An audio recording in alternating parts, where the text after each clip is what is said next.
แล้วบ่น้องเยาบ่อนเจ้าเคยทุกสุขแหล่งเศร้าบ่อนเจ้าเคยอยู่ก่อนนั้นได้ไปเวียงวังลืมบ้านหลังแล้วบ่อนงคานได้ไปอยู่บ้านพันเมืองพันลืมบ้านเก่าแล้วหรือใดปูปลากุ้งซิวที่เจ้าเคยจองลืมแล้วบ่ลดกินแกงอ่อมกินหอมปลาล่าปลาไหลได้กินนั่นนี่ลืมแล้วตีปลาน้อยถึกใส่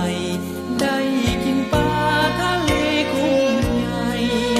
ลืมได้แล้วบ่บ้านนาเจ้าคงลืมเสียสิ้นลืมกินที่เคยยิ่งบ่เห็นเจ้ากลางเลยลืมเลยบ้านตรงบ้านป่าได้ดีมีสุขคงลืมถูกไปแล้วแก้วตาลืมความรักลืมคำสัญญาลืมบาจาไปแล้วหอนาน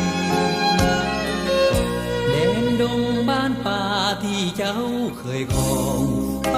เยี่ยมยามได้เดินวนน้องอ้ายคองด้วยใจอ้างว้า